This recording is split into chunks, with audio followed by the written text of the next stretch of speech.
باقاعدہ وہاں پر شبیہ بنائی جاتی ہے، امام علی علیہ السلام کی، امام حسین کی، سیدنا عباس کی شبیہ بناتے ہیں وہ لوگ، اور وہاں کے علماء اس کو قابل اعتراض نہیں سمجھتے۔ جیو نیوز کی کیا، جیو نیوز کی بلڈنگ کے اوپر 295 سی لگا دیا جائے کہ جو بھی اس کے اندر جائے گا اور باہر نکلے گا وہ توہین رسالت کا مرتکب ہوگا؟ یہ کافر ہیں، یہ دوسروں کو گستاخ کہنا، مرتد کہنا، واجب القتل کہنا، یہ سبیلوں کا پانی اس طرح گرا دینا روڈوں کے اوپر، یہ کون ہے سارے؟ السلام علیکم ورحمۃ اللہ وبرکاتہ۔ امید کرتا ہوں آپ لوگ خیریت سے ہوں گے، پروردگار آپ سب کو اپنے حفظ و امان میں رکھے۔ اللہم صلی علی محمد وآل محمد وبارک وسلم وصلی علیہ۔ اس محرم الحرام میں جیو نیوز کے اوپر ایک ڈاکومنٹری نشر کی گئی، سفر عشق کے نام سے۔ اس ڈاکومنٹری میں کچھ خاکے بھی نشر ہوئے، جس پر بعد میں کچھ لوگوں کی جانب سے علماء اور سوشل میڈیا کے اوپر کافی احتجاج ہوا اور اعتراض اٹھایا گیا۔ جیو نیوز نے اس کے اوپر معافی مانگی اور کہا کہ ہم اس پر معافی مانگتے ہیں اور معذرت کا اظہار کیا، لیکن سوشل میڈیا کے اوپر احتجاج رہا، جس کے نتیجے میں پاکستان کا جو سوشل میڈیا کے اوپر اور ٹی وی چینلز کے مواد کو مانیٹر کرتے ہیں، پیمرا کا جو ادارہ ہے، انہوں نے نوٹس لیتے ہوئے جیو نیوز کا لائسنس 15 روز کے لیے معطل کر دیا۔ لہٰذا جیو نیوز کی جو نشریات ہیں وہ نہ ٹی وی پر، سیٹلائٹ کے اوپر ہیں، کیبل آپریٹرز کو بھی کہہ دیا گیا ہے کہ ان کی نشریات کو روک دیا جائے 15 روز کے لیے، اور سوشل میڈیا کے اوپر بھی ان کا جو چینل ہے اس نے نشریات بند کر دی ہیں۔ جیو نیوز کا کہنا یہ ہے کہ یہ خاکے یہ ہم اس پر معافی مانگتے ہیں، اور باقاعدہ انہوں نے وضاحت جاری کر دی ہے۔ لیکن یہاں پر آج ہم نے سمجھنا یہ ہے کہ آیا یہ جو خاکے نشر ہوئے ہیں یہ گستاخانہ ہے، یہ توہین ہے یا غفلت ہے؟ کیونکہ ہمارے ہاں افسوس کے ساتھ، افسوس سے کہنا پڑتا ہے کہ ہم غفلت اور توہین میں، کوتاہی میں، انتظامی کوتاہی میں، اور یہاں پر قصداً اور عمداً توہین میں فرق ہی نہیں کر پاتے۔ مثلا کسی کے بارے میں یہ بات معلوم ہوئی اور جناب اس نے خاکے نشر ہوئے ہیں، اچھا جناب وہ تو فرانس کے اندر بھی وہ خاکے رسول اللہ صلی اللہ علیہ وآلہ وسلم فدا ہو ابی و امی، ان کے بارے میں لوگوں نے خاکے بنائے، اچھا وہ گستاخانہ خاکے ہیں، بلا شک و شبہ وہ گستاخانہ تھے، تو اس نے بھی گستاخی کی نیت سے ایسا کیا ہے، تو لہٰذا اس کے اوپر بھی چڑھ دوڑو۔ اور یہاں گستاخی کا فتویٰ جب لگ جاتا ہے تو پھر یہ اتنا حساس ہے کہ پھر اس کے بعد پھر آپ یہ دیکھیں کہ لوگوں کو قابو کرنا بہت مشکل ہو جاتا ہے۔ یہاں پر سب سے پہلے تو پیمرا نے جو یہ اقدام اٹھایا ہے، 15 روز کا لائسنس معطل کیا ہے، یہ ایک کہ جو جذباتی رد عمل آنے والا تھا اس اعتبار سے یہ بالکل درست ہے، تاکہ لوگوں کو یہ بات معلوم ہو کہ ریاست نے وہ ایکشن لے لیا ہے۔ اب لوگوں کا کام نہیں ہے کہ وہ قانون اپنے ہاتھ میں لے، اور جو اس طرح سے کرے گا وہ فسادی ہوگا، ملک کے اندر فساد پھیلانے والا ہوگا قرآن مجید کی روح سے۔ تو لہٰذا یہ اقدام تو بالکل درست ہے۔ جیو نیوز نے یہاں پر معافی مانگ لی، اور معافی مانگتے ہوئے کہا ہے کہ جناب یہ جو خاکے جو یہاں پر جو خاکہ ہوا ہے، خاکے نہیں خاکہ ہوا ہے، یہ اولاً توہین کی غرض سے نہیں ہوا، اور کیونکہ محرم الحرام کا پروگرام ہے، سفر عشق کا عنوان ہے، توہین کی غرض سے نہیں ہوا ہے، لیکن اس کے باوجود ہم معافی مانگتے ہیں، اور اس کو قابل اعتراض کہا گیا ہے، ہم اس کے اوپر معافی مانگتے ہیں۔ سب سے پہلے تو ہم نے فرق کرنا ہے توہین میں اور غفلت میں۔ مثلا وہ جو لوگ کہتے ہیں نا کہ خاکے جو انبیاء کرام کے جو بنائے گئے فرانس میں اور یورپ میں بنائے جاتے ہیں، اور اس پر ہر مسلمان کا دل دکھتا ہے، اور بلا شک و شبہ وہ گستاخانہ ہوتے ہیں، اس کے ساتھ آپ نے جیو کے اس معاملے کو جوڑنا نہیں ہے، نتھی نہیں کرنا ہے کہ اپنے سیاسی بغض میں یا کوئی آپ کو کوئی خنث ہو کوئی صحافتی میڈیا کے اندر شعبے میں، اور آپ اس کو بھی کر دیں، کیونکہ اس لیے کہ یہ توہین کی غرض سے نہیں ہوئے ہیں، یہ محبت میں غلو کرتے ہوئے ہوا ہے۔ مثلا انہوں نے جو بنایا ہے تو اس میں وہ ایک سفر عشق سیدنا امام حسین علیہ السلام کے حوالے سے لوگوں کو آگاہ کر رہے ہیں، اور تاکہ ہمارے ہاں لوگوں کو ایک مسلم علماء کے اندر، خاص طور پر ایرانی علماء کے نزدیک اس پہ الگ موقف پایا جاتا ہے۔ یعنی آپ دیکھیں کہ ہمارے پڑوس کا جو ملک ہے ایران اور عراق کے اندر، باقاعدہ وہاں پر شبیہ بنائی جاتی ہے امام علی علیہ السلام کی، امام حسین کی، سیدنا عباس کی، شبیہ بناتے ہیں وہ لوگ، اور وہاں کے علماء اس کو قابل اعتراض نہیں سمجھتے، کیونکہ شیعہ حضرات کے ہاں، ان کے ہاں، اور اس پہ ایران میں ایک مووی بھی بنی ہے، انٹرنیٹ کے اوپر موجود ہے، جس میں باقاعدہ طور پر انہوں نے رسالت مآب صلی اللہ علیہ وآلہ وسلم کی حیات طیبہ کو بغیر چہرہ دکھائے ہوئے اور بغیر جسم کو واضح ہوتے ہوئے انہوں نے ایک نور کا ایک حالہ کے طور پر دکھایا ہے. تو وہ ایرانی علماء کی باقاعدہ اس کے اوپر اجازت ہے، ایران نے اس طرح سے کیا. ان کا ماننا یہ ہے کہ آج ہم یہ جو گستاخانہ مواد شائع ہوتے ہیں اس کا مقابلہ ایسے ہی کر سکتے ہیں کہ ہم ان کے سامنے، اپنی نوجوان نسل کے سامنے، اپنے جو بزرگان ہیں ان کی شخصیت کو پیش کریں. تو یہ ایک الگ موقف ہے، یہ ایک الگ موقف ہے. تو اسی کو مد نظر رکھتے ہوئے عراق اور ایران میں وہاں بھی بڑے بڑے علماء ہیں، آیت اللہ سیستانی صاحب مراجع ہیں، کبھی ان کا فتویٰ نہیں آیا کہ یہ سب تم حرام کرتے ہو. اور شیعہ کے ہاں باقاعدہ یعنی یہ ایک رواج ہے. تو اسی کو مد نظر رکھتے ہوئے جیو نیوز نے بھی اس ڈاکومنٹری کو محبت کی غرض سے آگے، چونکہ یہ کلچر کا حصہ ہے وہاں پر ایران میں اور عراق میں، تو اس کو سامنے رکھا اور وہ نشر کر دیا. لیکن یہ پاکستان میں بلا شک و شبہ یہ قابل اعتراض ہے اور اس کے اوپر پابندی لگی گئی. تو اب آپ غور کیجئے کہ نیت کو تو سامنے رکھنا چاہیے نا بھائی، کہ جیو نیوز کیا یہ توہین کی غرض سے کر رہا ہے یا یہ حب علی کے اندر حب آل محمد میں سرشار ہو کر اور لوگوں کو بتانے کے لیے اس نے یہ کام کر دیا. تو لہٰذا نیت کا فرق ہو گیا، اس پر گستاخی نہیں کہہ سکتے آپ. اور ایک مولوی یہاں پر، اس کو میں کہنا چاہتا ہوں، مولوی ناصبی، وہ یہ کہہ رہا ہے کہ 295C جیو نیوز کے اوپر لگائی جائے.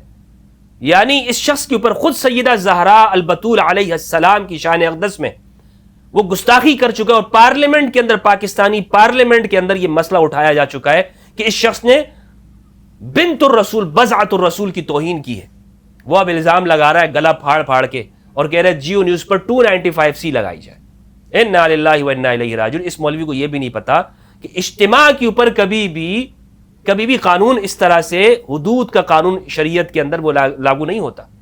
مثال کے طور پر ایک بندے کو، جیسے ریاست کے اندر ہوتا ہے، ریاست میں یہ ہوتا ہے کہ اگر ریاست کے خلاف کچھ لوگ نکل آئے، مظاہرہ کر رہے ہیں اور یہاں سے جھڑپ ہو جائے اور پولیس والوں کے ہاتھوں ان مظاہرین میں سے 10 افراد کی اگر وہ مار دیے جاتے ہیں یا وہ شہید ہو جاتے ہیں وغیرہ وغیرہ، جو بھی لفظ آپ استعمال کریں، تو اب کیا آپ یہ کہہ سکتے ہیں کہ وزیر داخلہ سے ہم قصاص لیں گے؟ تو شریعت کا اور فقہی معاملہ یہ ہے، یا وہ جو پولیس والے تھے ان سب سے قصاص لیا جائے گا؟ نہیں لیا جائے گا. یہ فقہی معاملہ ہے. یہاں پر پھر بات ہوتی ہے، آپس میں بیٹھ کر مذاکرات کے اوپر بات آتی ہے، قصاص نہیں لیا جاتا ہے کہ جو عموم بلوا کے اندر مارا جائے اس کا قصاص نہیں ہوتا. تو اس لیے کہ بھائی کتنے لوگوں سے قصاص لیا جائے گا.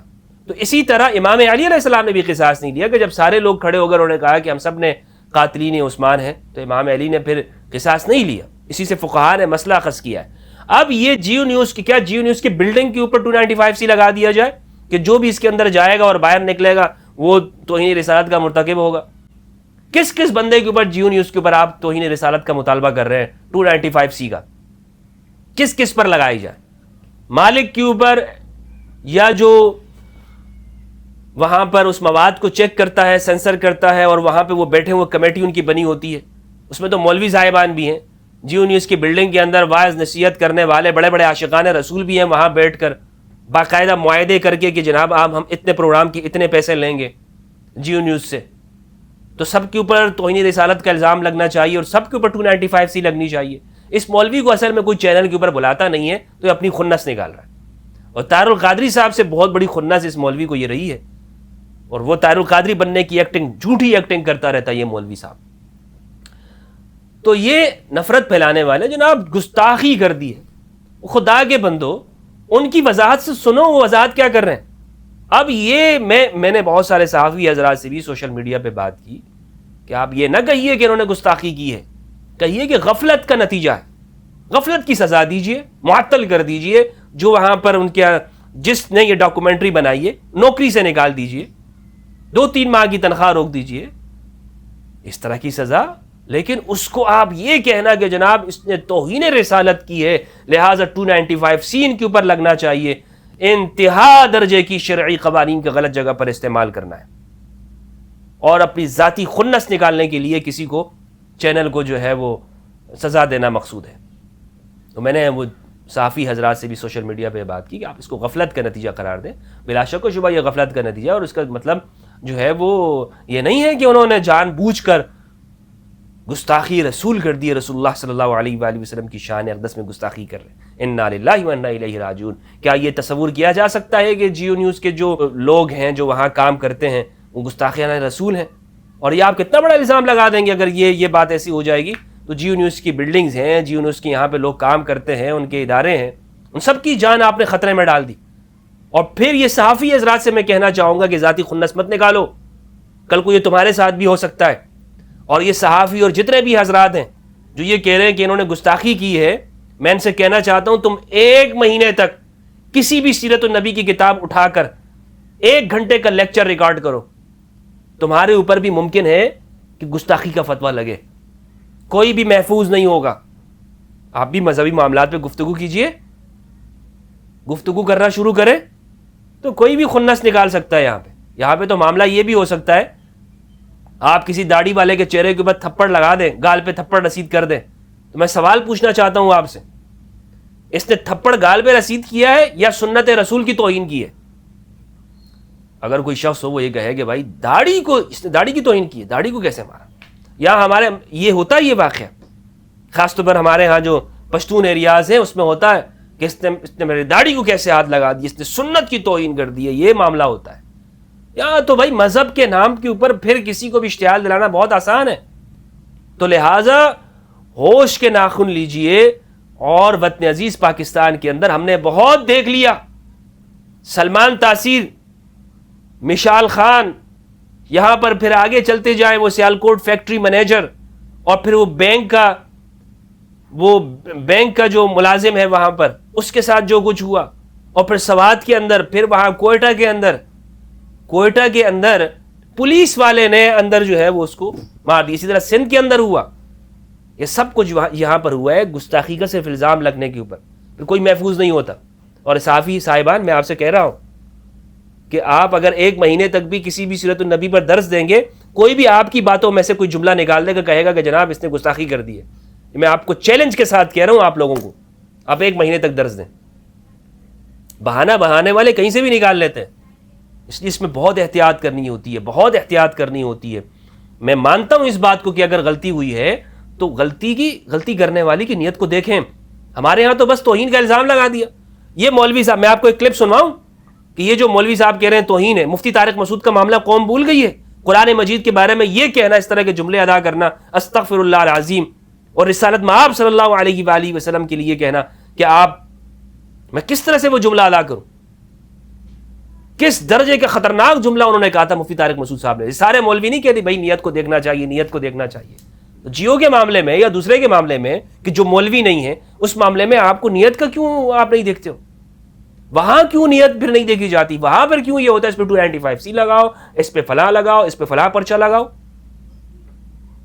تو اس لیے ہمیں ایک کوشش، ابھی کل کی میں نیوز دیکھ رہا تھا کہ یہ جو کراچی کے اندر رینجرز کے ہیڈ کوارٹر یا رینجرز کا جو بھی متعلقہ ادارے کی ان کی بلڈنگ کے اوپر فتنۃ الخوارج کے لوگوں نے جو حملہ کیا، اس میں ایک بندہ اس کا بیان چلایا گیا ہے، اور وہ ARY نیوز کے اوپر میں وہ بیان دیکھ رہا تھا.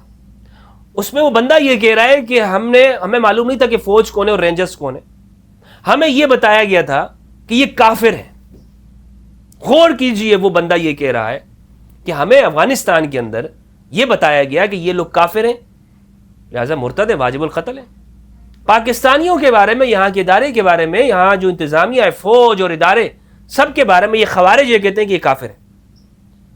تو یہ جو کسی کو کافر قرار دینے کی سوچ ہے، میں عرصے دراز سے یہ بات کہہ رہا ہوں کہ ہمیں اس کا خاتمہ کرنا ہے، اور وہ یہیں سے پیدا ہو رہی ہے. آپ کو افغانستان میں یہ خارجی ڈھونڈنے کی ضرورت نہیں ہے. یہ بات کہنے والے کہ یہ کافر ہیں، یہ دوسروں کو گستاخ کہنا، مرتد کہنا، واجب القتل کہنا، یہ سبیلوں کا پانی اس طرح گرا دینا روڈوں کے اوپر، یہ کون ہے سارے؟ یہ فکر کیا ہے، مائنڈ سیٹ کیا ہے؟ اس کے اوپر توجہ دیجئے. اس ملک کے اندر جب تک ہم بنیادی طور پر کسی کو بھی اس پہ پابندی نہیں لگائیں گے کہ یہ مذہبی بنیادوں کے اوپر کسی کو کافر کہہ سکے. پابندی لگنی چاہیے. مذہبی بنیادوں کے اوپر تمہیں اختیار کیا ہے کہ تم کسی کو گستاخ کہہ رہے ہو. یہ بات کرو, قانون یہاں موجود ہے, یہ کہہ سکتے ہو کہ جناب ہاں مجھے اس سے اختلاف ہے, میں اختلاف رکھتا ہوں اس سے, میں اس چیز کو پسند نہیں کرتا, یا یہ شخص یہ جملے ادا کر رہا ہے, اس کو ثابت کر کے دکھائے. حتیٰ کہ یوں بھی آپ کہہ سکتے ہیں کہ گستاخانہ جملے ہیں, یہ جملے اہل البیت کی شان میں گستاخانہ ہیں, صحابہ کی شان میں گستاخانہ ہے, لیکن یہ بات کہنا کہ اچھا اس کے اوپر تو یہ پھر مطالبے بھی ہوں, 295C لگے اس کے اوپر یہ کام ہو وغیرہ وغیرہ ہو, بہت اس پہ احتیاط کریں. اور ان معاملات کو اس پہ ایک ادارہ بننا چاہیے. میں یہ ریکمینڈ کروں گا یہاں پہ کہ اس پہ ایک ادارہ ایسا ہو کہ جو باقاعدہ طور پر ہم نے ایک نیریٹو تشکیل دینا ہے اس قوم کے اندر, اور وہ نیریٹو بنیادی طور پر یہ ہے کہ تکفیر پہ پابندی ہو. یہ تکفیر, جس دن ہم نے تکفیریت پہ پابندی لگائیں گے اس دن یہ خوارج پیدا ہونا بند ہو جائیں گے. یہ خوارج پیدا ہونا, خوارج کی ان کی نسل بند ہو جائے گی, ان کی نرسری ختم ہو جائے گی. ان کی نرسری چلتی اسی کے اوپر, یہ کافر ہے, یہ مرتد ہے. یہ نرسریوں کے اندر یہ انڈے بچے یہ سارے کہاں سے نکل رہے ہیں؟ انہی نرسریوں کے اندر سے. دوسروں کو مرتد قرار دیتے ہیں, اسلام سے باہر قرار دیتے ہیں. تو بہرحال اس پہ احتیاط کرنے کی ضرورت ہے. اور پیمرا کا بڑا اقدام بہترین ہے کہ 15 دن کا لائسنس معطل کیا ہے, اور انشاءاللہ عز و جل غلطیوں سے انسان سیکھتا ہے.